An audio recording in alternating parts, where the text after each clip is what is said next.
रामायण काल में जन्मे भगवान श्री राम और महाभारत काल में जन्मे भगवान श्री कृष्ण, आखिर इन दोनों में से कौन था अधिक बलशाली? तो दोस्तों, चलिए अब करते हैं ज्ञान की बात। वीडियो में आगे बढ़ने से पहले हमारे चैनल को सब्सक्राइब अवश्य करें और बेल आइकन जरूर दबाएं। भगवान श्री कृष्ण और भगवान श्री राम, आखिर क्यों इन दोनों में भिन्नता थी? दोनों ही भगवान विष्णु के अवतार थे। आज हम जानेंगे 5 ऐसी बातें जिससे पता चलता है कि भगवान श्री राम और भगवान श्री कृष्ण में कौन अधिक बलशाली था। दोस्तों, हाँ, हम जानते हैं कि दोनों ही भगवान विष्णु के अवतार थे।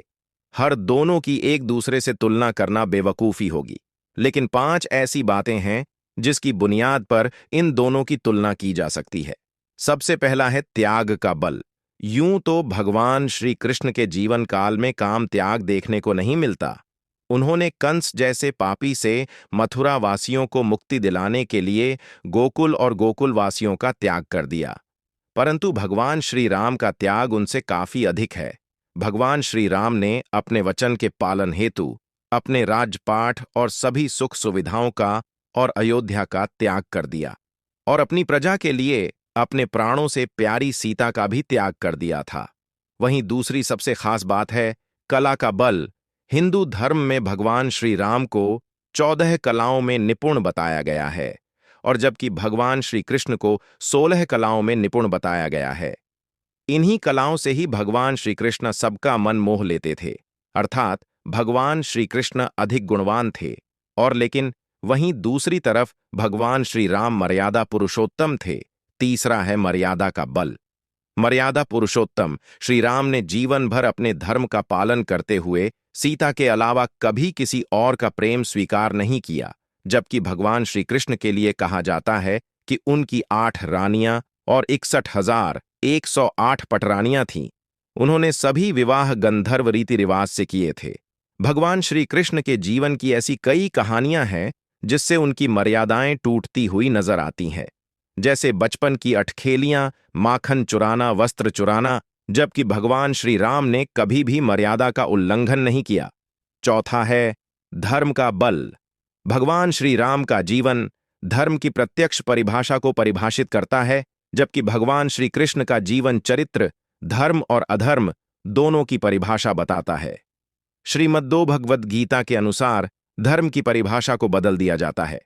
कृष्ण कहते हैं कि गुरुकुल में गुरु की आज्ञा का पालन करना धर्म है, परंतु युद्ध क्षेत्र में गुरु से शत्रुता का व्यवहार करना ही असली धर्म है। अब बात करते हैं 5वें और आखिरी, बल्कि राजनीतिक बल। राजनीतिक दृष्टि से भगवान श्री राम ने मर्यादाओं का पालन करते हुए साम दाम दंड भेद की नीति को अपनाया, जबकि श्री कृष्ण ने कूटनीति का ही अधिक प्रयोग किया। महारथी कर्ण और अश्वत्थामा की हार इसका उदाहरण है। परंतु जहां भगवान राम प्रियजन और प्रजाजन के लिए युद्ध करते नजर आते हैं, वहीं भगवान श्री कृष्ण वहीं विरोधी दल को अपनी सेना को सौंपकर सत्य और धर्म का साथ देते हैं। भगवान श्री राम और भगवान श्री कृष्ण अपने अपने समय पर मनुष्य मात्र के कल्याण और सत्य और धर्म की पुनर्स्थापना के लिए अवधारित हुए थे, और दोनों ही अपार बलशाली और दिव्या बुद्धि के ज्ञाता थे। इसीलिए यह कह पाना कठिन होगा कि दोनों में से अधिक बलशाली कौन है। लेकिन फिर भी अगर त्याग और मर्यादा की दृष्टि से देखा जाए तो भगवान राम अधिक बलशाली नजर आते हैं, जबकि कला, धर्म और राजनीतिक दृष्टि से भगवान श्री कृष्ण अधिक बलशाली नजर आते हैं। इसलिए भगवान श्री राम को मर्यादा पुरुषोत्तम कहा गया है और भगवान श्री कृष्ण को योगेश्वर कहा जाता है। तो दोस्तों, आपको यह जानकारी कैसी लगी कमेंट करके ज़रूर बताएं, और हमारे चैनल को सब्सक्राइब ज़रूर करें और बेल आइकन ज़रूर दबाएं, ताकि हमारी हर वीडियो आप सभी तक ज़रूर पहुंच जाए। तो दोस्तों, मिलते हैं जल्दी ही एक नई कहानी लेकर।